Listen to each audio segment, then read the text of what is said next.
একে অপরকে ভালোবেসে বিয়ে করে রিয়া আর অজয় বেশ সুখী সংসার করছিল। কয়েক মাস পর রিয়া প্রেগনেন্ট হওয়ার পর থেকেই প্রতি রাতেই এক ভয়ঙ্কর স্বপ্ন তাকে তাড়া করতে লাগলো। একটা অচেনা বাচ্চা মেয়ের বিভৎস আত্মা তাকে ডেকে নিতে চাচ্ছে মৃত্যুর কাছে। ভয়ানক সেই স্বপ্নের ব্যাপারে রিয়া অজয়কে যতবারই বলে সে বিষয়টাকে পাত্তাই দেয় না। কিন্তু টুইস্ট আসে তখনই যখন তারা হঠাৎ জানতে পারে শহরের পুরনো পরিত্যক্ত এক ফ্যাক্টরির ভিতরে লুকিয়ে আছে 57 কোটি টাকা। এই টাকা পেলেই বদলে যাবে তাদের জীবন। লোভে অন্ধ হয়ে তারা সবাই এক রাতে ঢুকে পড়ে সেই ফ্যাক্টরির অন্ধকারে। কিন্তু এই ফ্যাক্টরি কোনো সাধারণ জায়গা না, বরং বহু বছর আগে এখানে করা হতো শয়তানের পূজা। আর এই কালো শক্তি একে একে শুরু করে ভয়ানক এক মৃত্যুর খেলা। এরা কি আদেও এখান থেকে বের হতে পারবে, নাকি টাকার লোভের পরিণাম নিজেদের জীবন দিয়ে দিতে হবে? আর রিয়ার স্বপ্নের সাথে এই জায়গার কোনো সম্পর্ক নেই তো, নাকি ভূতের রহস্যের পেছনে লুকিয়ে আছে ভিন্ন কোনো গল্প? এমনই ভরপুর সাসপেন্স, অগল্পনীয় সব টুইস্ট আর গা হিম করার মতো হরর থ্রিলে ভরা গল্প নিয়ে আজ এক্সপ্লেন করব সম্প্রতি মুক্তিপ্রাপ্ত মুভি জেনমা নাচ চাথিরাম, যার অর্থ জন্মতারা। বহু বহু শতাব্দী আগে সৃষ্টিকর্তা একাই মহাকাশে ছিলেন। এঞ্জেলরা সৃষ্টিকর্তার ইচ্ছা মতো চলত। তাদের মধ্যে এক এঞ্জেল সৃষ্টিকর্তার সবচেয়ে কাছে ছিল। তার নাম ছিল লুসিফার মর্নিং স্টার। পৃথিবী, আকাশ, তারামণ্ডলী, গ্রহ, পশু পাখি সবকিছু সৃষ্টির পর সৃষ্টিকর্তা যখন মানুষকে সৃষ্টি করে তাকে সৃষ্টির সেরা জীব বানায়, তখন লুসিফার জিজ্ঞেস করলো, কেন আপনি মানুষদেরকে বানালেন? এদের হৃদয় তো অবাধ্য, এদের চিন্তা ভাবনা পরিবর্তনশীল, সময় আর পরিস্থিতি এদের বদলে দিবে। এমনকি লুসিফার মানুষকে সৃষ্টিকর্তার সৃষ্টির সবচেয়ে বড় ভুল বলার দুঃসাহস করলো। লুসিফারের এমন কথায় স্বর্গ কেঁপে উঠল। সৃষ্টিকর্তা প্রচন্ড রেগে লুসিফারকে নরকের সবচেয়ে নিচের স্তরে ছুঁড়ে ফেলে দিল। এতদিনের অ্যাঞ্জেলের রূপে থাকা লুসিফার শয়তানের বিভৎস রূপ ধারণ করে। সৃষ্টিকর্তাকে বলে, একদিন আপনি আমার কথার সত্যতাকে দেখতে পাবেন। যেই মানুষকে আপনি আপনার সৃষ্টির সেরা জীব বলেছেন, তাদের দিয়ে আমি আমার কথাকে প্রমাণ করব। শয়তান লুসিফার এরপর থেকেই মানুষকে প্রলোভন দেখিয়ে তার পাপ আর শয়তানি ভরা দুনিয়ায় আবদ্ধ করার চেষ্টা চালিয়ে যেতে থাকলো। লুসিফারের প্ল্যান যদি সফল হয়, তাহলে পুণ্যের আলোকে ঢেকে দুনিয়ায় পাপের রাজত্ব হবে।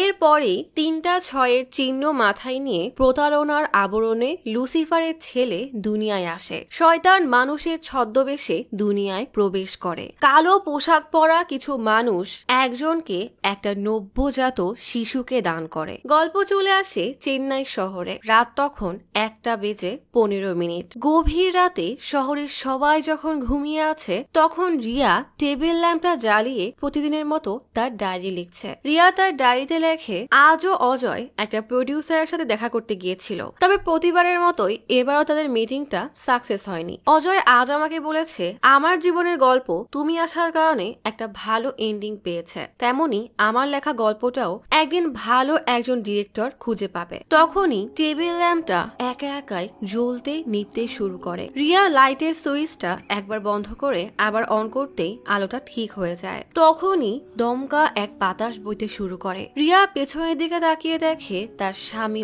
অজয় আরামে ঘুমাচ্ছে। সে আবারও লিখতে শুরু করলে লাইটটা আবারও জ্বলতে নিভতে শুরু করে। আলো ঠিক করে সামনে তাকাতেই ভয়ঙ্কর একটা আত্মাকে দেখে রিয়া ছিটকে সরে যায়। কিন্তু মেঝে থেকে উঠে বসতেই সামনে তাকিয়ে দেখে একটা বাচ্চা মেয়ের আত্মা তার সামনে দাঁড়িয়ে আছে। বাচ্চার মুখের এক পাশ এখনো জ্বলছে। বাচ্চাটা ধীরে ধীরে তার দিকে এগিয়ে আসলে রিয়া অজয়কে ডাকার চেষ্টা করে। তখনই বাচ্চার মা এসে রিয়ার হাত ধরলে সাথে সাথেই তার হাত পুড়ে যায়। বাচ্চা মেয়েটা রিয়ার দিকে এগিয়ে এসে তার চোখের পানি মুছে দেয়। মেয়েটা চোখের পানি মুছে দিতেই রিয়া কিছুটা স্বাভাবিক হয়, কিন্তু তখনই বাচ্চা মেয়েটার মাকে পেছনে দাঁড়িয়ে থাকতে দেখে রিয়া ভয়ে চিৎকার করে ওঠে। মেয়েটার মা বাচ্চাটাকে নিয়ে যাওয়ার সময় রিয়ার দিকে ফিরে তাকায়। কিছুক্ষণ পর বাচ্চা মেয়েটা রিয়ার দিকে হাত বাড়িয়ে দিলে রিয়া তার হাত ধরে তাদের সাথে হাঁটতে থাকে, যেন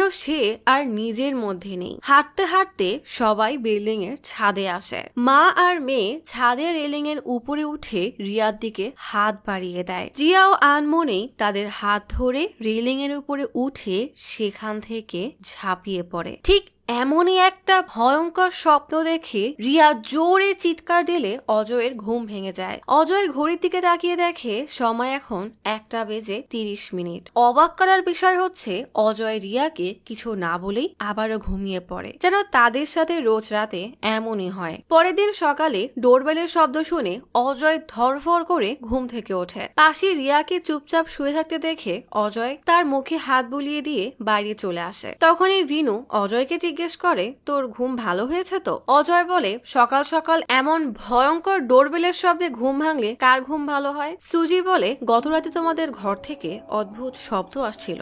অজয় বলে, রিয়া প্রেগনেন্ট হওয়ার পর থেকেই সারা রাত কেমন যেন অদ্ভুত আচরণ করে, আমি যে কি করব কিছুই বুঝতে পারছি না। ভিনু বলে, আমি তোকে অনেকবার বলেছি একটা ভালো সাইকিয়াট্রিস্টের কাছে ওকে নিয়ে যা। অজয় বলে, রিয়াকে সাইকিয়াট্রিস্টের কাছে নিয়ে গেলে সে আরো ভেঙে পড়বে। আসলে এই 4 বন্ধু একটা বাসা ভাড়া নিয়েছে, সবাই একসাথেই থাকে। অজয় পেপার পড়ার সময় তার ভেতর থেকে একটা খাম পড়ে যায়। খামটা খুলতেই তার ভেতর থেকে বেশ কিছু চিঠি পাওয়া যায়। সেটা আসলে একটা রাজনৈতিক নেতার প্রচারপত্র, সাথে কিছু টাকাও দিয়ে দিয়েছে, মানে ভোট কেনার পায়তারা আর কি। সেই রাজনৈতিক নেতা কালী সাংবাদিকদের বলে, কেউ আমাদের দলের নামে খামে করে মানুষের বাসায় টাকা পাঠাচ্ছে। অপোজিশন পার্টি ঠিকই জানে তারা কখনো আমাদের সাথে জিততে পারবে না, তাই নির্লজ্জ হয়ে এই পথ বেছে নিয়েছে। সামনের ইলেকশনে আমাদের দল বিপুল ভোটে বিজয়ী হবে। এদিকে কালীর অ্যাসিস্ট্যান্ট রাজেশ ঘরের ভেতরে এসে তার লোকদেরকে বলে, তাড়াতাড়ি টাকাগুলো খামের ভেতরে রেখে সবার বাসায় দিয়ে আসো। তার মানে এগুলো আসলেই কালীর কাজ। অপরদিকে বন্ধুরা যখন একটা ক্যাফেতে বসে আড্ডা দিচ্ছে, তখনই জানা অজয়কে বলে, তোমার গল্পের কোনো প্রডিউসার খুঁজে পেলে? বিনু টিটকারি করে রাজেশকে বলে, জীবনে সবসময় আশা ধরে রাখতে হয়, নয়তো তোমার মতো ড্রাইভারি করে জীবন পার করতে হবে। তখনই রমেশকে শুটিং সেটের ম্যানেজার কল দিয়ে জানায় একটা প্রডিউসার পাওয়া গেছে যে তাদের গল্প শুনতে রাজি। রমেশ অজয়কে কথাটা জানাতেই অজয় বলে, এত খুশি হওয়ার কিছু নেই, ওই ম্যানেজার আমাদেরকে এমন প্রডিউসারের কাছে পাঠায় যারা আমাদেরকে বাজারে সবজিওয়ালা মনে করে। আমাদের জমানো টাকা যদি আমরা এসব আজে বাজে মিটিং এ খরচ না করি, তাহলে আমরা নিজেরাই একটা প্রোডাকশন কোম্পানি করতে পারবো। রিয়া বলে, আমাদের জীবনে কখন কোন সুযোগ আসে সেটা বলা যায় না, তুমি সেখানে গিয়ে আবারও চেষ্টা করে দেখো। রিনো বলে, তুমি আমার গাড়ি নিয়ে কাল সকালে রওনা দাও। তখনই জানাকে বিল চেক করতে দেখে রমেশ বলে, যদি বিল দিতে নাই পারো তাহলে এমন ভাব নেওয়ার কি দরকার? এই কথা শুনে জানার ইগোতে লাগে, তাই সে রাগ করে সেখান থেকে চলে যায়। পরের দিন সকালে রিয়া অজয়ের ব্যাগ গুছিয়ে দেওয়ার সময় খেয়াল করে অজয়ের মন অনেক খারাপ। রিয়া অজয়কে বলে, এভাবে মন খারাপ করে কোথাও যেতে হয় না, নিজের উপরে বিশ্বাস রাখো, একদিন সব ঠিক হয়ে যাবে। তুমি নিজেই বলেছিলে তুমি এখন অ্যাসিস্ট্যান্ট ডিরেক্টর, কিন্তু আমাদের সন্তান আসার আগেই তুমি একজন ডিরেক্টর হবে। একদিন শুটিং সেটে রিয়াকে হিরোইন মনে করে ড্রেস চেঞ্জ করতে বলে। এই ভুল থেকেই তাদের পরিচয়। এই পরিচয় থেকে ধীরে ধীরে তারা একে অপরকে ভালোবাসতে শুরু করে। কয়েক মাস পরে তারা একে অপরকে বিয়ে করে নেয়। তাদের জীবন যখন সুখে কেটে যাচ্ছিল, তখন একদিন রিয়া জানায় সে প্রেগন্যান্ট। গল্প চলে আসে বর্তমানে। অজয় আর রমেশ মিটিং এর জন্য হায়দ্রাবাদ আসে। সেখানে একটা হোটেলে উঠলে রিসিপশনিস্ট তাদেরকে 666 নম্বরের রুমটা দেয়। অপরদিকে রিয়া যখন রাতে হাত মুখ ধুয়ে তোয়ালেতে হাত দেয়, তখনই সেখানে একটা লাল ওড়নার কালো পোশাকের মেয়ের আত্মা একটা বাচ্চাকে দেখিয়ে বলে, আমার বাচ্চাটা মারা গেছে, আমি এখন কি করব?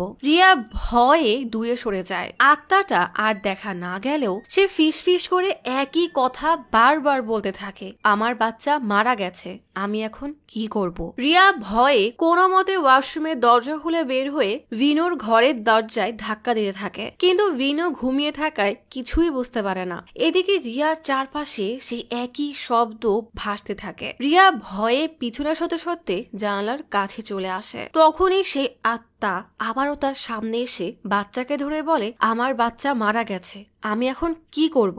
ভয়ঙ্কর এই স্বপ্ন দেখে রিয়ার ঘুম ভাঙতেই ঘড়ির দিকে তাকিয়ে দেখে রাত 12টা বাজে। বেড সাইড টেবিল থেকে পানির বোতলটা নিয়ে পানি পান করার সময় খেয়াল করে তার ঘরের জানালাটা খোলা। রিয়া উঠে গিয়ে জানালা বন্ধ করার সময়ই হঠাৎই একজোড়া রক্তাক্ত হাত তার জানালায় জোরে বাড়ি মারে। রিয়া ভয়ে চিৎকার করে উঠলে তার চিৎকারে সুজির ঘুম ভেঙে যায়। কিন্তু বিনু বিষয়টা পাত্তা না দিয়ে বলে, হয়তো আবারও কোনো স্বপ্ন দেখে চিৎকার করছে। রিয়া চিৎকার করতে করতে বিনুর ঘরে আসলে বিনু বলে, আসলে তোমার সমস্যাটা কি? রিয়া বলে, আমার ঘরে কেউ আছে, মেয়েটার পুরো শরীরে রক্ত মাখানো। বিনু বলে, তুমি নিশ্চয়ই আবার কোনো স্বপ্ন দেখেছো। রিয়া বিনুকে বোঝানোর চেষ্টা করে যে সে কোনো স্বপ্ন দেখেনি, আসলেই তার রুমে কেউ আছে। সুজি বিনুকে বলে, চলো আমরা একবার গিয়ে দেখি যে কি হয়েছে। কিন্তু বিনু সুজিকে বলে, তুমি কি জানো না ও ঘুমের মধ্যে সব উল্টাপাল্টা স্বপ্ন দেখে? সুজি তারপরও বিনুকে জোর করে বাসার বাইরে নিয়ে আসে। বিনু আশেপাশে দেখে বলে, কই,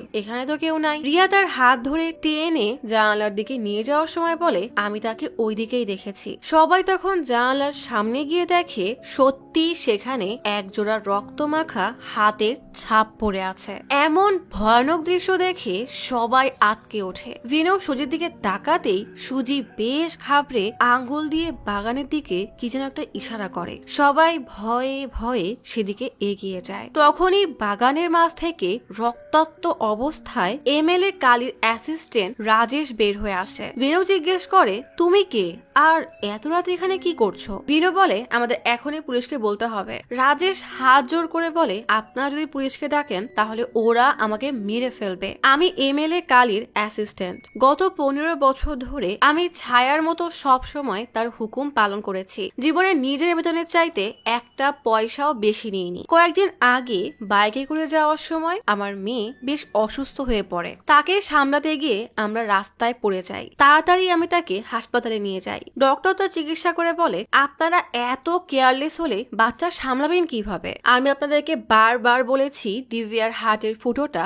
বেশ বড় হয়ে গেছে, তারপরও সেই স্কুলে গিয়ে দৌড়াদৌড়ি কেন করলো? তাকে বাঁচানোর একমাত্র উপায় হচ্ছে 7 দিনের মধ্যে হার্ট ট্রান্সপ্লান্ট করতে হবে। এই অপারেশন করতে 30 থেকে 40 লাখ টাকার প্রয়োজন। রাজেশ এই কথা কালীকে জানাতেই কালী রেগে বলে, ওই 40 লাখ টাকা দিয়ে আমি 2000 মানুষের ভোট কিনতে পারবো। যদি অপারেশন সাকসেস না হয় তাহলে তো 40 লাখ টাকাটাই লস। 40 লাখ টাকা নষ্ট না করে তোমার স্ত্রীকে বলো আর একটা সন্তান জন্ম দিতে। কালীর মুখ থেকে এমন কথা শুনে রাজেশ প্রচন্ড রেগে সেখান থেকে বের হয়ে যায়। তার কাছে ভোট কেনার জন্য আরো 57 কোটি টাকা জমা ছিল। রাজেশ কাউকে কিছু না জানিয়ে সেই 57 কোটি টাকা একটা পুরনো বিল্ডিং এ রেখে আসে। পরের দিন ডক্টর রাজেশকে জানায় তার মেয়ের জন্য হার্টের ডোনার পাওয়া গেছে। যে হার্ট ডোনেট করবে সেই মেয়েটার বয়স মাত্র 13 বছর। মেয়েটার বাবা মা হার্ট ডোনেট করতে রাজি হয়ে গেছে। মেয়েটার বাবা আর মায়ের ইচ্ছা দিব্যার মাধ্যমে যেন তাদের মেয়ে বেঁচে থাকে। এদিকে টাকার কথা জানতে পেরে কালী তার লোকদের উপরে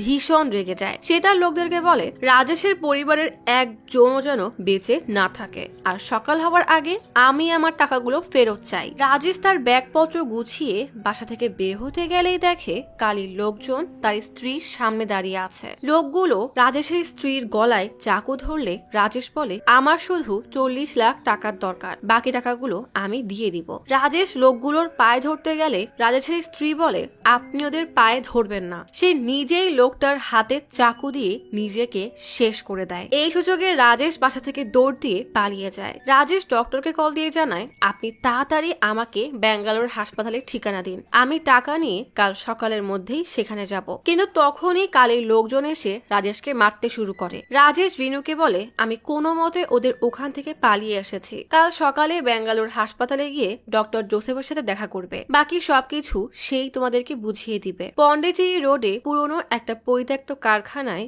আমি 57 কোটি টাকা লুকিয়ে রেখেছি। শুধু আমার মেয়ের অপারেশন করে বাকি টাকা তোমরা রেখে দিও, কিন্তু আমার মেয়েকে বাঁচাও প্লিজ। বলতে বলতেই রাজেশ সেখানেই মারা যায়। বিনু সুজি আর রিয়াকে বলে, জলদি ওর পা ধরো, ওর লাশটাকে লুকিয়ে রাখতে হবে। সুজি অবাক হয়ে জিজ্ঞেস করে, তুমি কি পাগল হয়ে গেছো? আমাদের পুলিশের কাছে যাওয়া উচিত। বিনু বলে, শোনোনি, এসবের সাথে এমএলএ জড়িত। পুলিশের কাছে গেলে এমএলএ এই খবরটা জেনে যাবে। আমাদের কাছে টাকা থাকুক আর না থাকুক আমাদের অবস্থাও রাজেশের মতোই হবে। ভালো করে ভেবে দেখো, এই টাকা দিয়ে আমরা রাজেশের মেয়েকে বাঁচাতে পারবো, না না হলে ওদের স্বামী স্ত্রীর এই বলিদানের কোনো মানে থাকবে না। তাছাড়াও বাকি টাকা দিয়ে অজয় ওর নিজের ফিল্ম প্রোডাকশন হাউস বানাতে পারবে। আমি আমার বিজনেস শুরু করতে পারবো, এটাই আমাদের সবার জন্য ভালো। রিয়া কি করবে বুঝতে না পেরে অজয়কে কল দেয়, কিন্তু অজয়ের ফোন বন্ধ। বিনু বলে অজয় থাকলে সেও আজ একই কথা বলতো, তাই এখন চলো। সুজি আর বিনু রাজেশের লাশ বাসার পেছনের বাগানের দিকে নিয়ে আসে। রাজেশের মানি ব্যাগে রাজেশের মেয়ের ছবি দেখে রিয়ার অনেক মায়া হয়। রিয়া আর সুজির চেহারায় আতঙ্কের ছাপ স্পষ্ট। বিনু মাটি ঘুরে রাজেশকে দাফন করে দেয়। ভয়ানক এই রাতের পরে তিনজন ক্লান্ত হয়ে সোফায় ঘুমিয়ে পড়ে। রিয়া স্বপ্নে দেখে ত্রিশূলের মতো জুতা পরা, হাতে চাপাতি এবং মাথায় বড় বড় শিংয়ের মতো মুকুট পরা বিভৎস শয়তানের মতো দেখতে কেউ হেঁটে আসছে। ভয়ে রিয়া চিৎকার করে ওঠে। সাথে সাথে সুজি আর বিনুর ঘুম ভেঙে যায়। রিয়া দ্রুত অজয়কে কল দেয়। অজয় তখন প্রডিউসারকে তার স্টোরি শোনাচ্ছে। বারবার রিয়ার কল আসায় অজয় ফোনটা সাইলেন্ট করে দেয়। প্রডিউসার গল্প শুনে বলে, বাহ, গল্প তো বেশ ভালো, আমি এই মুভি করব, তবে মুভির বাজেট কত? অজয় 2.5 কোটি বলতেই প্রডিউসার বলে, এত কেন, আমি তো 1.5 কোটির বেশি দিতেই পারবো না। অজয় বলে, মুভিতে বড় বড় লিড অ্যাক্টর আর অ্যাক্ট্রেস নিলে সবকিছু মিলিয়েই এটা তো লাগবেই, আর আমার দৃঢ় বিশ্বাস আছে এই মুভি হিট হবে। প্রডিউসার বলে, মানুষ তো 70 থেকে 80 লাখ টাকায় মুভি করে সেটা হিটও বানিয়ে দেয়, 1.5 কোটি আমার শেষ কথা। অজয় রেগে বলে, তাহলে আমি সরি, আমি পারবো না, বলেই বের হয়ে যায়। রমেশ দৌড়ে এসে তাকে থামিয়ে বলে, এভাবে কেন চলে আসলি, একবার ঠান্ডা মাথায় চিন্তা কর। অজয় রেগে বলে, তো আমি কি করব, যেই লোক মুভি সম্পর্কে জানেই না তার সাথে কাজ করা সম্ভব না। রমেশ বলে, জানিস কত কষ্ট করে প্রডিউসারকে ম্যানেজ করতে হয়, তুই এখন রাজি হয়ে যা, আমরা ডিটেলস নিয়ে পরে আলোচনা করব। অ্যাসিস্ট্যান্ট ডিরেক্টরের কতটা কষ্ট হয় জানিস, তার কাছে যখন নিজের মুভি করার সুযোগ আসে, যেটা সে তার অভিজ্ঞতা আর ভালোবাসা দিয়ে রাত দিন এক করে বানায়, যেন সেই গল্প দর্শকদের মন স্পর্শ করতে পারে, আর ওই লোক তার অপমান করছে। রিয়ার কথা এখনো আমার কানে ভাসছে। আমার বিশ্বাস আমি একদিন নিজেকে প্রমাণ করে দেখাবো, কিন্তু এই লোকের জন্য মুভি বানালে আমার সব স্বপ্ন নষ্ট হয়ে যাবে। তখনই আবারও রিয়ার কল আসলে অজয় কল রিসিভ করে রেগে বলে, এতবার কেন কল দিচ্ছ? রিয়া বলে, কোনো সমস্যা হয়েছে বলেই তো কল দিচ্ছি, তাই না? তোমার ফোন বন্ধ কেন ছিল?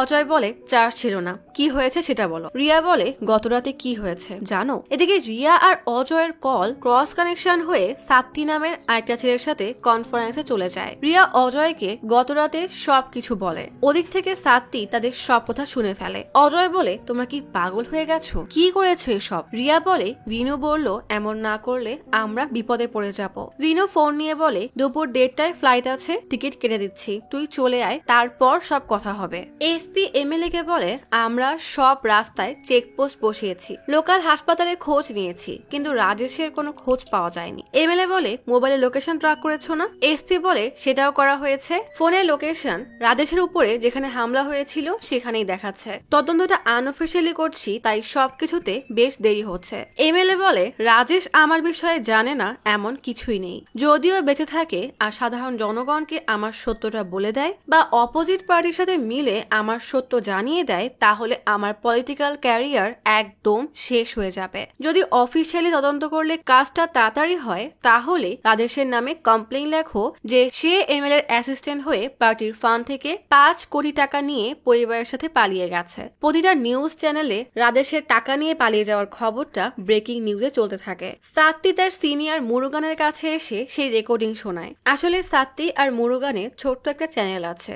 এত টাকার কথা শোনার পরে মুরুগান তার চ্যানেলকে বড় করার স্বপ্ন দেখতে থাকে। অজয় চেন্নাইতে ফিরে প্রচুর রেগে বিনুকে বলে, তুমি যা করেছো তা ঠিক করনি। বিনু বলে, আমাদের অবস্থার কথা আগে ভেবে দেখো, আমাদের কাছে আর কোনো রাস্তাই ছিল না। রিয়া বলে, ঠান্ডা মাথায় ভাবো, তুমি তোমার অনাগত সন্তানের জন্য কত চিন্তায় আছো, সেখানে এই লোকটা তার মেয়েকে বাঁচানোর জন্য নিজের জীবন ঝুঁকিতে ফেলেছিল। তুমি একবার ওই ডক্টরের সাথে কথা বলো। রাজেশের শেষ মুহূর্তেও সে মেয়েকে বাঁচানোর জন্য আকুতি জানিয়ে গিয়েছে। সেটা শুনলে তুমি বুঝতে পারতে যে সে কতটা অসহায় ছিল। অজয় এবার শান্ত হয়ে জিজ্ঞেস করে, লাশটা কোথায়? রিনো বাগানে রাজেশের কবরের কাছে নিয়ে এসে বলে, ওই মেয়েকে বাঁচানোর জন্য আমাদের কাছে মাত্র 24 ঘন্টা সময় আছে। অজয় রমেশকে বলে, জানাকে কল দিয়ে গাড়ি আনতে বলো। জানা তখন তার মালিকের কাছে গাড়ির সার্ভিসিং ঠিক মতো না করার জন্য ঝাড়ি খাচ্ছে। গাড়ির মালিক যাওয়ার সময় বলে যায়, কাল শনিবার, স্কুল বন্ধ থাকবে, ভালোভাবে গাড়ি সার্ভিসিং করাবে। রমেশ কল দিয়ে জানাকে সবকিছু জানিয়ে গাড়ি নিয়ে যেতে বললে জানা সার্ভিসিং এ গাড়ি না দিয়ে রাতে অজয়দের সাথে পন্ডিচেরির উদ্দেশ্যে রওনা হয়। সব শোনার পর জানা বলে কালকের মধ্যে টাকা নিয়ে বাচ্চাটার জীবন বাঁচাতেই হবে। আজ আমি আমার জীবনের আসল মূল্যটা বুঝতে পেরেছি। সবাই অনেক চিন্তায় আছে, না জানি ওই গোডাউনে গেলে কি হতে পারে। রিয়া প্রচন্ড ক্লান্ত হয়ে চোখ বুঝলেই দেখে চারিদিকে আগুন জ্বলছে। লাল কালো রঙের অদ্ভুত পোশাকে রিয়া এক অদ্ভুত জায়গায় এসেছে। জায়গাটা যেন নরকের দুয়ারের মতো। কয়েকজন অদ্ভুত কালো পোশাকে কিছু বই হাতে মন্ত্র পড়ছে। অদ্ভুত সিংহাসনে বসা লাল রক্তের মতো এক বিভৎস রাক্ষসের চোখ জলজল করছে। ভয়ে ভয়ে রিয়া এগোতেই স্বপ্নে দেখা পোড়া মুখের সেই বাচ্চা মেয়েটা এসে তার হাত ধরে। রিয়া সেদিকে তাকাতেই মেয়েটা আগুনের ফুলকির মতো ধূলিসাৎ হয়ে যায়। লাল কালো পোশাকে এক বৃদ্ধ মহিলা এসে বলে, রিয়া, এটা তোমার রাজত্ব, আমরা তোমার আসার অপেক্ষায় ছিলাম। আচমকাই সিংহাসনে বসা সেই শয়তান রিয়ার কপাল বরাবর চাপাতি মেরে দিতেই রিয়া আজকে ঘুম থেকে লাফিয়ে ওঠে। বিনু মজা করে বলে, নিশ্চয়ই স্বপ্নে অজয়ের চেহারা দেখেছে। অজয় রিয়া কিভাবে হাঁপাতে দেখে তাকে আগলে ধরে সান্ত্বনা দেয়। কিছুক্ষণ পরেই সবাই ফ্যাক্টরিতে আসলে ফ্যাক্টরিতে আগে থেকে অপেক্ষা করা মুরুগান আর সাত্তি এত বড় গাড়ি দেখে বেশ ঘাবড়ে যায়। সাত্তি ভয়ে ভয়ে বলে, এতজনের সাথে আমরা দুজন কিভাবে পারবো? মুরুগান বলে, কথা না বাড়িয়ে আমার সাথে চল। অজয় টর্চের আলো মেরে এমন ভূতরে নিস্তব্ধ জায়গা দেখে বলে, লোকেশনটা তো বেশ ভালোই, এখানে কোনো হরর মুভি শুটিং করা যাবে। বিনু বলে, রাত 12:30 বাজে, তোমার মুভির প্ল্যানটা পরে করবে, আগে চলো টাকাটা খুঁজি। অজয় বলে, এমন বিদঘুটে অন্ধকারে টাকা কোথায় খুঁজবো? রমেশ বলে, আলো তো আমি এখনই আনছি বলেই ফ্যাক্টরির কিছু তার নিয়ে রোড লাইটের তারের সাথে জুড়ে দেয়। মুরুগান ব্যাগে করে একটা ক্যামেরা নিয়ে এসেছে। সাত্তি অবাক হয়ে তাকালে মুরুগান বলে, আমাদের আগে যদি ওরা টাকা পেয়ে যায় কিংবা না পেলেও সমস্যা নেই, ওদের গতিবিধি রেকর্ড করে ওদেরকে আমরা ব্ল্যাকমেল করতে পারবো, তারপর যা চাইবো তাই পাবো। অজয় বলে, আমাদের উচিত সবাই আলাদা হয়ে খোঁজা, তাহলে সূর্য ওঠার আগেই টাকাটা পেয়ে যাব। অজয়ের কথা মতো সবাই আলাদা হয়ে খুঁজতে শুরু করে। মুরুগান আর সাত্তি তাদেরকে ফলো করতে থাকে। সুজি হাঁটতে হাঁটতে একটা পুতুলে পাড়া পড়তেই শব্দে আটকে ওঠে। হাতে পুতুলটা নিয়ে কিছুটা স্বস্তির নিঃশ্বাস নিতেই যাবে, তখনই কালো এক ছায়া তার সামনে থেকে তড়িৎ গতিতে চলে যায়। সুজি বিনু আর জানাকে জোরে জোরে ডাকে, কিন্তু কেউ সাড়া দেয় না। হঠাৎই বিনু এসে কাঁধে হাত রাখতেই সুজি ভয়ে আটকে ওঠে। সুজি বিনুকে ভয়ে ভয়ে সেই ছায়া দেখার কথা বলতেই বিনু তাকে পাত্তাই দেয় না। পুতুলটা সেখানেই রেখে তারা অন্যদিকে খুঁজতে যায়। দেখা যায় তারা যেতেই পুতুলটা চোখ টিপ টিপ করছে, তার মানে এটা কোনো সাধারণ পুতুল না। দুজনেই হাসতে দেখে মুরুগান বলে, আমার মনে হয় এরা আসলে টাকা খুঁজতে আসেনি, বরং এরা আগে থেকেই এই জায়গাটা চেনে, আমাদের অন্য কাউকে ফলো করা উচিত। সাত্তি বলে, যদি আমরা অন্য কোনো গ্রুপ ফলো করি আর এরা টাকা পেয়ে যায়, তাই আমাদেরকে এদেরকেই ফলো করতে হবে। এদিকে রমেশ আর রিয়া আলাদা হয়ে খোঁজা শুরু করে। রিয়া এক রুমের ভেতরে আসে। অজয় ধুলোবাড়িতে ভরা একটা গাড়ি দেখে সার্চ করে, কিন্তু সেখানে কিছুই পায় না। রিয়া দেওয়ালে বাচ্চাদের করা ড্রয়িং দেখে, ড্রয়িং গুলো কেমন যেন উড়ে বেড়াচ্ছে। রমেশ এক ড্রামে থাবা দিতেই ফাঁপা শব্দ পেয়ে সেটা খোলার চেষ্টা করে। অজয় সামনের দিকে এগোতে গেলেই ম্যানহোল পেয়ে সেটা খুলে নিচে উকি দিয়ে কিছু দেখার চেষ্টা করে। আচমকা এক কালো কুকুর এসে অজয় উপরে হামলে পড়ে। অজয় তাড়াতাড়ি ম্যানহোলের ঢাকনাটা বন্ধ করে দেয়। রমেশ ড্রাম খুলতে গিয়ে কি যেন একটা ফেলে দেয়। এদিকে রিয়া জীবন্ত ড্রয়িং গুলো দেখে অনুভব করতে থাকে যে রাজেশের মেয়ে তার পেছন থেকে ধীরে ধীরে এগিয়ে আসছে। রিয়া ভয়ে ভয়ে আর চোখে সেদিকে তাকাতেই খেয়াল করে সেখানে কেউ নেই। তখনই আচমকা একটা টিনের কৌটা দেওয়ালে বাড়ি খেলে রিয়া ভয়ে আটকে ওঠে। অজয় এসে জিজ্ঞেস করে, কি হয়েছে? হয়েছে, এত ভয় কেন পাচ্ছ? রিয়া বলে, আচমকা শব্দ হলে ভয় পাবো না তো কি হবে? অজয় বুঝতে পেরে রিয়াকে শান্ত করে বলে, আসলে ওই টিনটা আমি মেরেছিলাম। তখনই রমেশ এসে বলে, জলদি এদিকে আয়, একটা জিনিস দেখাবো। রমেশ দৌড়ে এসে দেখায় রুমের ঠিক মাঝে ষটভুজির মতো একটা সাইন আঁকানো, যেখানে ইংলিশে কিছু একটা লেখা। অজয় বলে, এটা তো ইংলিশ না, বরং ল্যাটিন ভাষা। অজয় পড়া শুরু করলেই রমেশ অবাক হয়ে বলে, তুই ল্যাটিন পড়তে পারিস? রিয়া বলে, হ্যাঁ, ও তো ভ্যাটিকান সিটি থেকে পড়ালেখা করে এসেছে, তাই ল্যাটিন পারে। অজয় লেখাটা ভালো করে পড়ে বলে, এর মানে তো শয়তানকে ডেকে আনা, যাকে এরা লুসিফার বলে। ওই দেখ, এন্টি ক্রিস্টের চিহ্ন, যারা শয়তানের পূজা করে তারাই এসব করেছে। ওই যে দেখ, তারা চিহ্ন নিচের দিকে রাখা। এরা কালো জাদু করে লুসিফারকে ডাকে। ওরা মনে করে লুসিফারই শয়তানের রাজা, পুরো দুনিয়ায় সেই রাজত্ব করবে। রমেশ বলে, এমনিতেই আমাদের দুনিয়ায় কি ঝামেলার কমতি আছে নাকি যে নতুন করে এই ঝামেলাকে আনা হবে? অজয় বলে, এই জিনিস এখানে হয়েছে, তার মানে এটা কোনো ভালো জায়গা না, তাড়াতাড়ি এখান থেকে চল। তিনজনই দ্রুত হাঁটা শুরু করে, কিন্তু অজয় বারবার পেছনে ফিরে তাকায়, যেন কোনো অজানা শক্তি তাকে বারবার আকৃষ্ট করছে। অজয় হঠাৎ দেখে চারজন কালো অদ্ভুত পোশাকে বসে মন্ত্র পড়ে শয়তানকে ডাকছে। আচমকাই তারা আগুনের ফুলকির মতো বাতাসে মিশে যায়। অজয় এই দৃশ্য দেখে হতবাক হয়ে যায়, কিন্তু কাউকে কিছুই বলে না। তাহলে কি এই শয়তানি শক্তি কোনোভাবে অজয়ের সাথে জড়িত, আর অজয়ের বাচ্চা রিয়ার পেটে? এই জন্যই কি রিয়া সবসময় এই শয়তানের পূজারীদেরকে দেখতে পাচ্ছে? এই তিনজন বের হতেই একটা কাগজে অজয়ের স্কেচ দেখা যায়। তাহলে কি সত্যি অজয় এই শয়তানের শক্তির সাথে কোনোভাবে জড়িত? বিনু জোরে জোরে বাড়ি দিয়ে একটা তালাবদ্ধ দরজা খোলার চেষ্টা করলে অজয় এসে অবাক হয়ে জিজ্ঞেস করে, কি করছিস? বিনু বলে, এটা ভাঙতে পারছি না। অজয় বলে, আস্তে শব্দ কর, না হলে আশেপাশের মানুষজন চলে আসবে।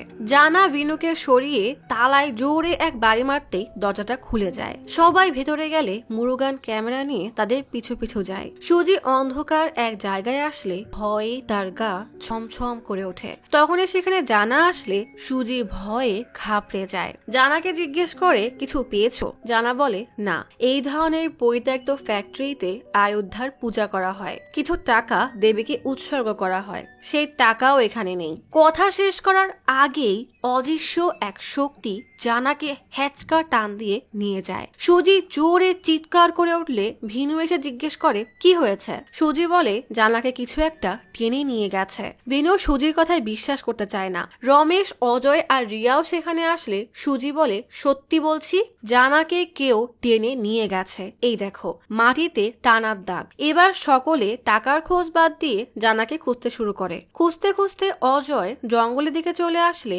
জোরে এক শব্দ পেয়ে তাকিয়ে দেখে গাছপালার মাঝে জানা আহত হয়ে পড়ে আছে। অজয় জানার জ্ঞান ফেরানোর চেষ্টা করে, কিন্তু জানা ঠিকভাবে কথাও বলতে পারে না। বাকিরাও সেখানে আসলে জানা কিছু বলতে গিয়েও তার মুখ থেকে গল গল করে রক্ত পড়ে। সে শুধু অস্পষ্ট ভাষায় বলে, বের হয়ে যা, বলেই সে মারা যায়। এই ভয়ানক অবস্থা দেখে সাত্বির তো অবস্থাই খারাপ হয়ে যায়। সুজি দৌড়ে আসলে আচমকাই হোঁচট খেয়ে পড়ে গিয়ে সামনের অজানা এক শক্তি তাকে মাটিতে ঘষতে ঘষতে টেনে নিয়ে যায়। সুজির চিৎকার শুনে সবাই গিয়ে সুজিকে ওঠায়। বিনু বলে, তুমি একটু সাবধানে হাঁটাচলা করতে পারো না? সুজি বলে, আমি এমনি এমনি পড়িনি, আমাকে কেউ ধরে টান দিয়ে ফেলেছে। বিনু বলে, ওখানে তো কেউ নেই। সুজি জিজ্ঞেস করে, জানা কোথায়? সবাই পেছনে তাকিয়ে দেখে জানার লাশ সেখানে নেই। সবাই হতবাক হয়ে যায় যে লাশ কোথায় গেল। সাত্তি আর মুরুগান তো ভয়ে কাঁপতে থাকে। টাকার জন্য এখন কি তাহলে প্রাণটাই হারাতে হবে? কিন্তু 57 কোটি টাকা ফেলে মুরুগান যেতেও চায় না। গাছের আড়াল থেকে সেই কালো কুকুরটা আচমকাই বেরিয়ে আসে। বিনু বলে, আরে ও তো সামান্য এক কুকুর। অজয় বলে, সামান্য না, ওর শক্তি আমি অনুভব করেছি। বলে অজয়, রিয়া আর রমেশ একদিকে ভয়ে দৌড় দেয়। বিনু আর সুজি আর একদিকে দৌড় দেয়। কুকুরটা বিনু আর সুজির পিছু পিছু দৌড়ায়। এক মোড়ে এসে অজয় আর রিয়াকে দেখে কুকুর তাদের পিছু নেয়। রিয়া আর অজয় কোয়ার্টারে প্রবেশ করতেই সামনে আর যাওয়ার জায়গা থাকে না। কুকুরটা অজয়দের সামনে অদ্ভুতভাবে পায়চারি করতে থাকে। বিনু এসে একটা রড দিয়ে বাড়ি মেরে অজয়দেরকে পালাতে বলে। কুকুর এবার বিনুর পিছু নেয়। মিলের মধ্যে এসে এক পাশের দরজা বিনু বন্ধ করে দেয়, তো আরেক পাশের দরজা অজয় বন্ধ করে। মিল থেকে বের হয়ে গাড়ির কাছে এসে সবাই হাতে মুখে পানি দিয়ে কিছুটা ফ্রেশ হয়। রিয়া বলে, এখানে কোনো একটা সমস্যা অবশ্যই আছে, আমার মন বলছে এখান থেকে চলে যাওয়াটাই ভালো। সুজি বলে, হ্যাঁ চলো এখান থেকে চলে যাই। মুরুগান শুনে বেশ খুশি হয়, কারণ এখন সব টাকা তার হবে। অজয় জিজ্ঞেস করে, কেন? আমাদের বন্ধুর লাশ এখানে রেখে কিভাবে যাব? সুজি বলে, অন্তত যারা বেঁচে আছে তারা তো বাঁচুক। অজয় বলে, তাহলে ওই বাচ্চার কি হবে? তোমরা না আমাকে ওই বাচ্চার জীবন বাঁচানোর জন্য রাজি করিয়ে এখানে এনেছো? জানার তো এখানে কিছুই ছিল না, সে শুধু শুধু তার প্রাণটা হারালো। এখন তোমাদের রাজেশকে করার সেই ওয়াদার কি হবে? বিনু গাড়ির চাবি সুজিকে দিয়ে বলে, তুমি আর রিয়া চলে যাও, আমি আর অজয় কাজ শেষ করে তারপরেই আসবো। সুজি বলে, না, গেলে একসাথেই যাব, মরলে একসাথেই মরবো বলেই অজয়ের কাছে ক্ষমা চেয়ে নেয়। অজয় বলে, তাহলে আমাদের আলাদা হয়ে জানার লাশ খুঁজতে হবে। জানাকে খুঁজতে চলে গেলে মুরুগান বলে, এরা টাকা না খুঁজে লাশ কেন খুঁজছে? আমাদের তো টাকা আর পাওয়া হবে না, চল চলে যাই। সাত্তি বলে, না এখন না, যখন একবার এসেই গেছি তখন না হয় টাকা নিব, নয়তো লাশ হয়ে যাব বলেই তাদের পিছু নেয়। অজয়ের রুম এসে দেখে সেখানে অসংখ্য কাগজ ছড়িয়ে ছিটিয়ে আছে। রিয়া যায় আর এক পাশে। হঠাৎ সে খেয়াল করে দেয়ালে একটা ক্রুশ উল্টানো, তাড়াতাড়ি সেটা সোজা করতে যায়। অজয় বড় একটা পর্দা দিয়ে আলমারি ঢাকা দেখে জোরে পর্দায় টান দিতেই একটা বই নিচে পড়ে যায়। রিয়া ক্রুশ ঘোরাতেই থাকে, সাথে সাথেই পেছন থেকে কিছু মানুষের মন্ত্র পড়ার শব্দ ভেসে আসে। কালো মুখোশধারী কয়েকজন শয়তানের চক্রের চিহ্ন আঁকানো পোডিয়ামের সামনে দাঁড়িয়ে মন্ত্র পড়ে বলছে, শয়তান আমাদের রক্তে মিশে আছে।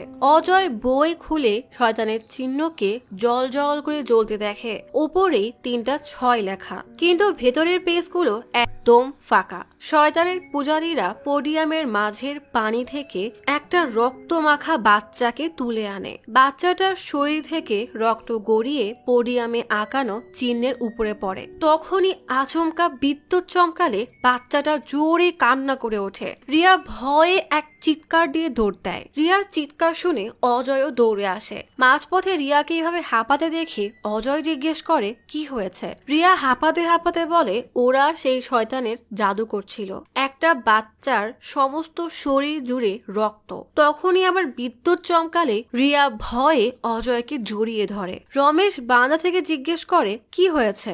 অজয় বলে, কিছু না। রমেশ আচমকায় বেলকনি ভেঙে ঝুলে পড়ে। অজয় দৌড়ে গেলে রমেশকে ধরতে গিয়ে দেখে সেখানে কেউ নেই। অজয় রিয়াকে নিচে দাঁড় করিয়ে নিজের ভেতরে এসে রমেশকে ডাকে, কিন্তু কোথাও রমেশ নেই। রিয়া নিচে কিছু একটা দেখে ভয়ে স্তব্ধ হয়ে দাঁড়িয়ে থাকে। অজয় রিয়াকে উপর থেকে জিজ্ঞেস করে, কোথায়? রমেশকে পেয়েছো? রিয়া কোনো কথাই বলে না, কারণ রিয়ার সামনে তখন সেই আগুনে দগ্ধ হওয়া মা আর মেয়ে দাঁড়িয়ে আছে। তারা ধীরে ধীরে রিয়ার দিকে এগিয়ে আসছে। অজয় নিচে এসে রিয়ার দিকে আসতেই তারা দুজনেই আগুনের ফুলকির মতো গায়েব হয়ে যায়। অজয় জিজ্ঞেস করে, কি হয়েছে? রিয়া বলে, আমার স্বপ্নে এক মা আর মেয়েকে দেখেছি, তোমাকে এমন বলতাম না, ওদেরকে আমি এখানেও দেখেছি। অজয় বলে, ওরা এখানে কিভাবে আসবে?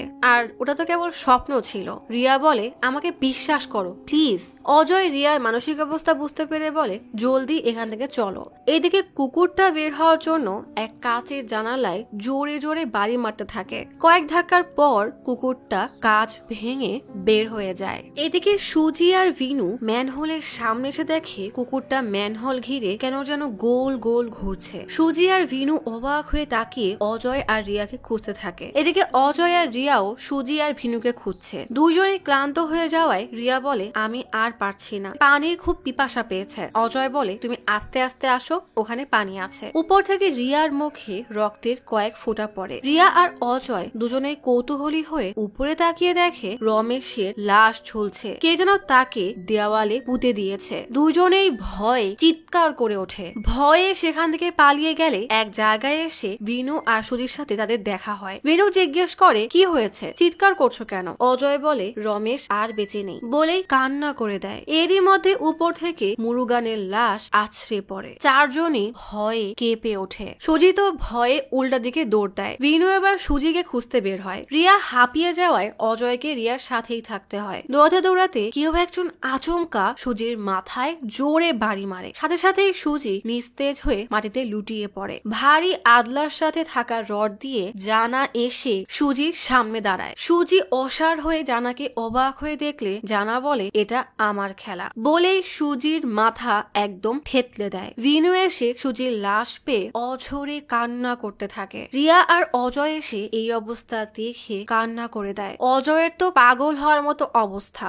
এক রাতে তাকে 3 বন্ধুকে হারাতে হয়েছে। তিনজনই ভাবতে থাকে যে এসব কে করছে। রিয়া বলে চলো আমরা এখনই এখান থেকে চলে যাব। আমি যা দেখেছি তা তোমরা কেন বিশ্বাস করছো না? বিনু বলে পাগলের মতো কথা বলছো কেন? কি দেখেছো? জানা দূর থেকে এদের দুজনকে ঝগড়া করতে দেখে বেশ আনন্দ পায়। জানা সাত্তিকে বেঁধে রেখেছে। জানা সাত্তিকে বলে কৌতূহল হচ্ছে তাই না যে তোকে কেন বাঁচিয়ে রেখেছি? আসলে কিছুক্ষণ আগে মুরুগান আর সাত্তিকে জানা ভিডিও রেকর্ড করার সময় ধরে ফেলে। মুরুগান পেছনে ফিরতেই জানা মুরুগানের গলায় জোরে এক পোস্ট দেয়। ভয়ে সাত্তি স্তব্ধ হয়ে যায়। জানা চাকু ধরে জিজ্ঞেস করে তোমরা কারা, আমাদের ভিডিও কেন করছো? সাত্তি বিনুকে রিয়া আর অজয়ের সাথে ক্রস কানেকশন হওয়ার সব কথা বলে দেয়। সাত্তি বলে আমার কোনো টাকা লাগবে না, এসেছিলাম বড়লোক হতে, কিন্তু এখন আমি জীবন নিয়ে ফিরতে চাই। আমরা গ্রামে সম্মান নিয়ে থাকতাম, কিন্তু বাবার আত্মীয়রা ধোকা দিয়ে সব সম্পত্তি হাতিয়ে নেয়। তখন ঠিক মতো খেতেও পারতাম না, তাই শহরে কাজ করতে এসেছিলাম। এই টাকার কথা শুনে লোভ হয়েছিল, কিন্তু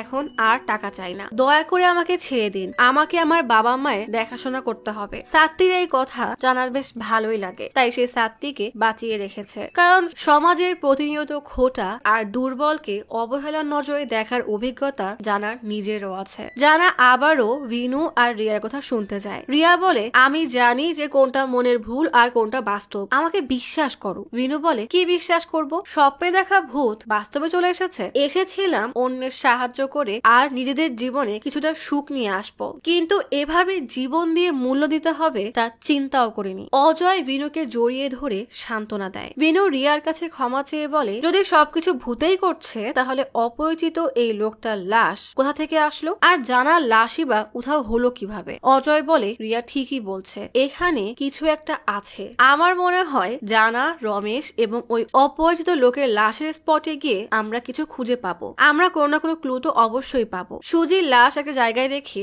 অজয় আর বিনু ক্লু খোঁজার উদ্দেশ্যে বের হয় আর রিয়াকে সেখানে পাহারায় বসিয়ে যায়। অজয় রমেশের লাশ দেখে কান্না করে দেয়। বিনুকে ডেকে লাশ নিয়ে সুজির পাশে রাখে। আবারও জানাকে খুঁজতে গেলে অজয় হোঁচট খেয়ে পড়ে যায়। হাতে একটা লোহার রড বিঁধে যায়। বিনু এসে সেটা টান দিয়ে বের করতেই অজয় জোরে এক চিৎকার দেয়, যেটা শুনে কুকুর দৌড়ে আসে। অনেক খোঁজাখুচির পর জানার লাশ পাওয়া যায়। জানার লাশ এনে রাখতেই রিয়া অজয়ের হাতে রক্ত দেখে জিজ্ঞেস করে কি হয়েছে? অজয় বলে কিছু না, তুমি চুপ করে বসো বলেই বিনু আর অজয় মুরুগানের লাশ আনতে যায়।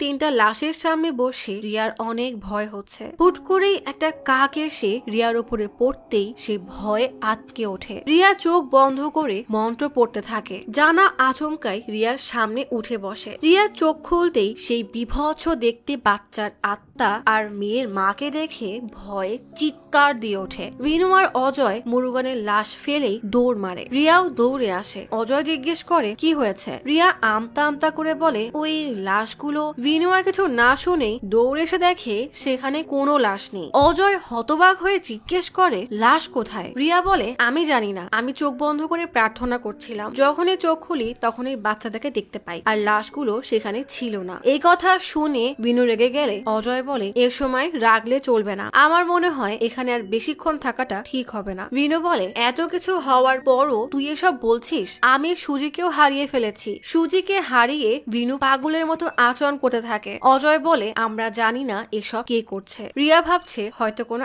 আত্মা এই কাজগুলো করছে, আর আমার মনে হচ্ছে ভয়ানক এই অন্ধকারের মাঝে কিছু একটা আমাদের উপর নজর রাখছে। এই জায়গাটায় নিশ্চয়ই শয়তানের কোনো ছায়া অবশ্যই আছে। আমি কোনো গল্প বলছি না, এই এই বিষয়ে আমি অনেক রিসার্চ করেছি। রিয়া তার স্বপ্নের ব্যাপারে যা বলেছে সে কি আসল জীবনে কখনো তা দেখেছে? আমাদেরকে রহস্যটা খুঁজে বের করতে হবে। তবে এখন আমাদের এখান থেকে চলে যাওয়াটা উচিত। অজয় জোর করে বিনুকে নিয়ে সেখান থেকে বাসার পথে রওনা দেয়। জানা গাছের আড়াল থেকে তাদের দিকে নজর রাখছে। পথে যাওয়ার সময় সিগারেটের প্যাকেট দেখে বিনুর কিছু একটা মনে পড়ে যায়। তারা যখন একসাথে সেই ফ্যাক্টরিতে যাচ্ছিল তখন পথে গাড়ি থামলে জানা দোকান থেকে এই সিগারেটের প্যাকেটটা কিনেছিল। এ কথা মনে পড়ার সাথে সাথেই বিনু অজয়কে বলে তাড়াতাড়ি গাড়ি থামা। অজয় গাড়ি থামাতেই বিনু গাড়ি থেকে নেমে রিয়াকে বলে তুমি যে ভূতকে দেখেছো সে কে স্মোকিং করে? অজয় বিনুকে বলে তুই এইসব কি বলছিস? বিনু বলে আমি বুঝে গেছি আসলে কি হয়েছে। গাড়ি থেকে সিগারেটের প্যাকেট নিয়ে অজয়কে বলে এই সিগারেটের প্যাকেটটা জানা ফ্যাক্টরিতে যাবার সময় কিনেছিল। যখন আমি আর সুজি জানাকে খুঁজছিলাম তখন সেখানে এই সিগারেটের গন্ধ পেয়েছিলাম। যখন আমি আর তুই সেই অচেনা লোকের লাশ তুলছিলাম তখন তার পাশেই এই সিগারেটের বাট পড়েছিল। রিয়া যখন চিৎকার করে ওঠে তখন এই সিগারেটের কথা তো আমি ভুলেই যাই। আমার মন বলছে জানাই সবাইকে মারছে। তোর কাছে যেটা শয়তানের আত্মা মনে হচ্ছে সেটা আসলে জানা। অজয় বলে রিয়া না হয় উল্টাপাল্টা বলেছে, কিন্তু আমি যা অনুভব করেছি সেটা সত্যি। ফ্যাক্টরির নিচের দিকে আমি যে ক্রস সিম্বল দেখেছি আর সেই 666 নম্বর, তুই জানিস এইসব সিম্বল গুলো কিসের? এটা শয়তানদের সিম্বল। সেই সব হাজারো মানুষের কথা ভাবলে আমার শরীর এখনো কেঁপে ওঠে, যাদেরকে শয়তানের খুশির জন্য বলি দেওয়া হয়েছে। তাই এখন আমাদের ফ্যাক্টরিতে ফিরে যাওয়াটা উচিত হবে না। বিনু বলে যেই মানুষটা আমাকে সবচাইতে বেশি ভালোবাসতো তাকে আমি হারিয়ে ফেলেছি। তোমরাও যদি মনে করে থাকো যে তোমাদের সাথে এমন কিছু হবে তাহলে আমি সেখানে একাই যাব। অজয় বলে ঠিক আছে চল, যা হবে দেখা যাবে। অপরদিকে জানা সাত্তিকে খুঁজতে খুঁজতে ফ্যাক্টরির ভেতরের একটা পুরোনো বিল্ডিং এ চলে আসে। সাত্তিকে দেখা যায় সে এই বিল্ডিং এর ভেতরে লুকিয়ে আছে। সাত্তি মাথা বের করে জানাকে দেখার চেষ্টা করলে জানা এসে তার মাথায় বাড়ি মারে। সাত্তির সুযোগ বুঝে জানাকে এক ধাক্কা মারলে জানা সেখান থেকে ড্রেনের মাঝে পড়ে গেলে সাত্তি পালিয়ে যায়। কিছুক্ষণ পর জানা ম্যানহোলের আশেপাশে তাকিয়ে দেখে যে টাকাগুলো এখানেই লুকিয়ে রাখা। টাকাগুলো পেয়ে জানা সেগুলোকে জড়িয়ে কান্না করতে থাকে। এই টাকার জন্য সে বেইমানি করে তার বন্ধুদেরকে মেরে ফেলেছে। তখনই জানা শুনতে পায় বাইরে একটা গাড়ি এসেছে। অপরদিকে সাত্তি অজয়দেরকে আসতে দেখে সেদিকে দৌড়ে যায়। বিনু সাত্তিকে দেখে অজয়কে বলে আমি তোকে বলেছিলাম না এর সাথে আরো কেউ জড়িত আছে? তখনই কেউ একজন সাত্তির গলায় চাকু ছুঁড়ে মারলে সাত্তি সেখানেই মারা যায়। বিনু বিল্ডিং এর ভেতরের দিকে দৌড় দিলে অজয় তার পিছু পিছু যায়। ফ্যাক্টরির ভেতরে এসে বিনু এদিক সেদিকে খুঁজতে শুরু করে। তখনই কেউ একজন শাটার গেটে বারবার ধাক্কা দেয়। বিনু কিছু দূর যেতেই সামনে একটা ট্রলি আসলে সে বলে আমাকে তুই ভয় দেখানোর চেষ্টা করছিস? সাহস থাকলে সামনে আয়। এদিকে অজয় ফ্যাক্টরির ভেতরে এসে বিনুকে ডাকতে থাকে। একটা শব্দ শুনে বিনু পেছনে তাকাতেই জানা বিনুর গলায় একটা কুড়াল ঢুকিয়ে দেয়। অজয় এসে দেখে ফ্যাক্টরির ভেতরে বিনুর লাশ পড়ে আছে। তখনই সেখানে রিয়া এসে চিৎকার করে অজয়কে ডাকলে রিয়া ফ্যাক্টরির ভেতরে এসে দেখে বিনুর লাশ পড়ে আছে। রিয়া চিৎকার করে অজয়কে ডাকলে সামনে তাকিয়ে দেখে সেখানে জানার বন্ধু সিলভা হাতে একটা রড নিয়ে দাঁড়িয়ে আছে। জানা তার বন্ধুকে টাকার ব্যাপারে সব জানিয়ে সিলভাকেও সাথে করে এখানে এনেছিল। সিলভা অজয়কে মারতে শুরু করলে অজয় নিচে পড়ে যায়। তখনই সেখানে জানা আসে। জানাকে দেখে অজয় অবাক হয়ে বলে তুই এখনো বেঁচে আছিস? অজয় জানাকে একটা ঘুষি দিয়ে বলে তুই এসব কেন করছিস? জানা বলে টাকার জন্য। টাকার জন্য আমি সবার কাছে সব সময় ছোট হয়েছি। টাকা ছাড়া আমাকে কত কিছু সহ্য করতে হয়েছে সেটা তুই ভালো করে জানিস। অজয় বলে ওই মেয়েটার চিকিৎসা করার পর সব টাকা তো আমরা আমাদের মধ্যে ভাগ করে নিতাম, তাহলে সবাইকে মারার কি দরকার? জানা বলে ভাগের টাকা নেওয়ার চাইতে সব টাকা নিজের কাছে রেখে দেওয়াটাই বুদ্ধিমানের কাজ। তাই আমি রিয়ার স্বপ্নের দুর্বলতার সুযোগ কাজে লাগিয়েছি। তারপর আমি তোদের সবাইকে ম্যানিপুলেট করতে শুরু করি। আমি সিলভাকে বলি ইশারা করতেই দড়ি দিয়ে বেঁধে আমাকে টেনে নিয়ে যাবে। আমি তাকে ইশারা করতেই রিয়ার সামনে সে আমাকে আত্মাদের মতো টেনে নিয়ে যায়। এরপর আমি সিলভাকে দিয়ে আমার নাকে ঘুষি মেরে সব জায়গায় এমন ভাবে রক্ত লাগাই যেন আমাকে কোনো আত্মা খুন করেছে। সত্যি বলতে তোদের কাউকে খুন করার কোনো প্ল্যান আমার ছিলই না, কিন্তু রাকেশ আমাদের দুজনকে একসাথে দেখে ফেলে, তাই তাকে আমি শেষ করে দিই। এরপর সুচি আর তারপর আবারও বিনুকে মেরে ফেলি। তোদের উচিত ছিল এখান থেকে চলে যাওয়া, তাহলে আবারও ফিরে আসলে কেন? অজয় বলে যদি জানতাম টাকার জন্য তুই সব বন্ধুদের কিভাবে খুন করবি তাহলে সব টাকা তোকেই দিয়ে দিতাম। তুই একটা বেঈমান বলে অজয় জানা আর সিলভাকে মারতে শুরু করে। সিলভাকে লাথি মারতে গেলে একটা রড তার বুকের ভিতরে ঢুকলে সিলভা সেখানেই মারা যায়। জানা চিৎকার করে উঠলে অজয় বলে, টাকার জন্য তুই তোর পুরনো বন্ধুদেরকে মেরে ফেলেছিস, টাকা হাতে পেলে তুই নিজেই এই বন্ধুকেও মেরে ফেলতি। অজয় যখন জানাকে মারছিল তখন সেই বাচ্চা মেয়েটার আতা এসে রিয়ার হাত ধরে। অজয় রিয়ার দিকে তাকালে এবার সে ওই বাচ্চা মেয়েটাকেও দেখতে পায়। বাচ্চা মেয়েটা রিয়ার সামনে দাঁড়িয়ে একটা হাসি দিয়ে রিয়ার পেটে হাত রাখে। তখনই রিয়ার পেটে প্রচন্ড ব্যথা শুরু হয়। সে চিৎকার দিয়ে ওঠে আর সাথে সাথেই সেই বাচ্চা মেয়েটা গায়েব হয়ে যায়। রিয়ার চিৎকার শুনে অজয় তার দিকে এগিয়ে যায়। জানা তাকে আটকাতে আসলে সেই কুকুরটা এসে জানার উপরে ঝাঁপিয়ে পড়ে। রিয়ার প্রচন্ড রক্তক্ষরণ শুরু হলে অজয় বুঝতে পারে হয়তো তাদের বাচ্চা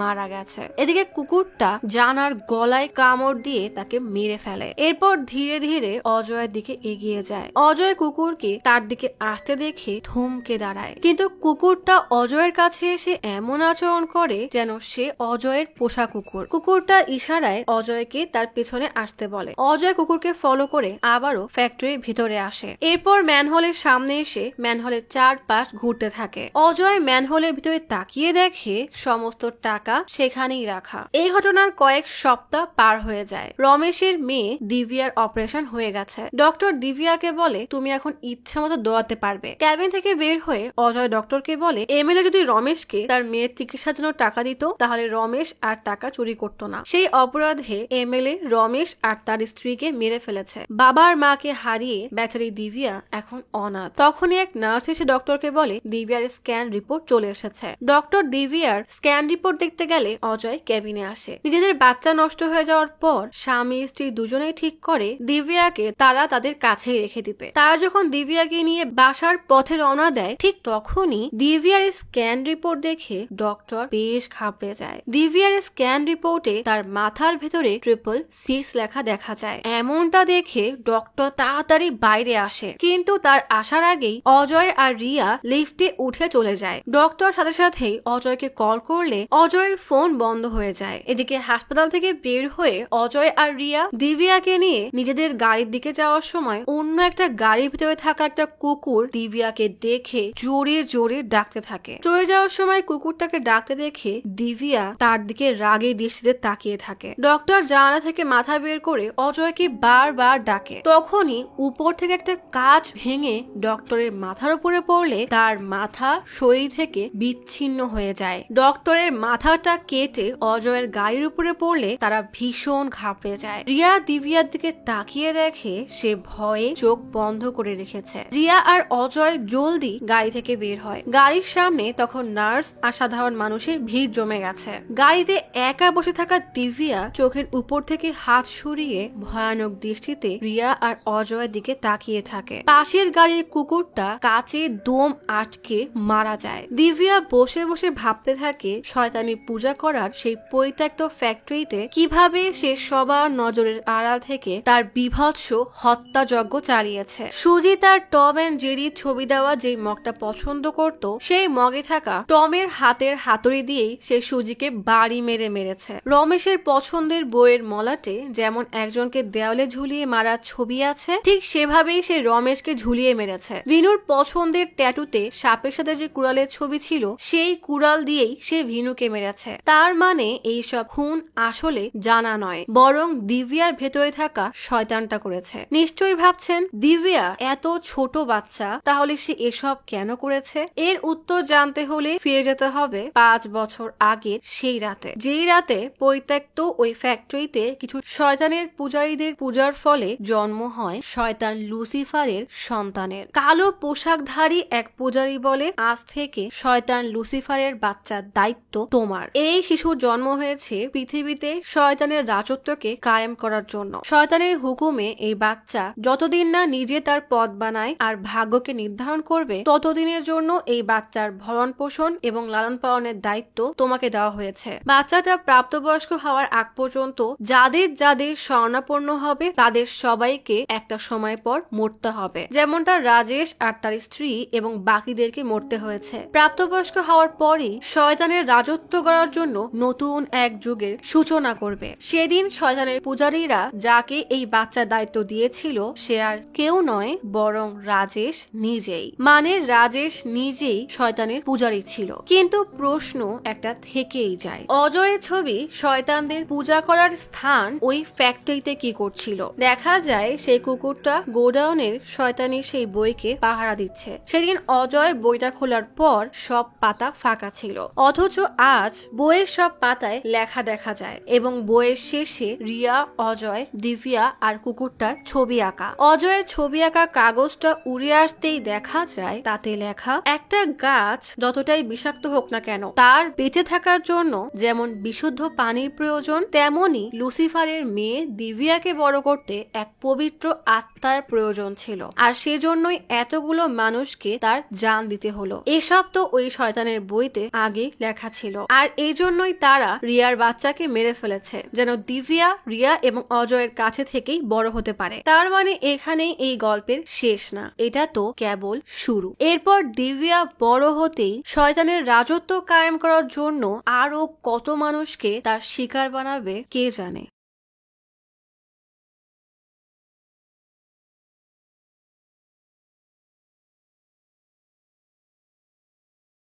আজ তাহলে এখানেই চলে যাচ্ছি। শীঘ্রই ফিরবো নতুন অথবা পুরাতন ইউনিক কোনো মুভির গল্প নিয়ে। ফিরে আসা পর্যন্ত লাইক, কমেন্ট এবং সাবস্ক্রাইব করে অচিরার গপ্পসপের সাথেই থাকুন। পাশে থাকা বেল আইকনটি ক্লিক করে রাখুন। দেখা হবে পরের ভিডিওতে।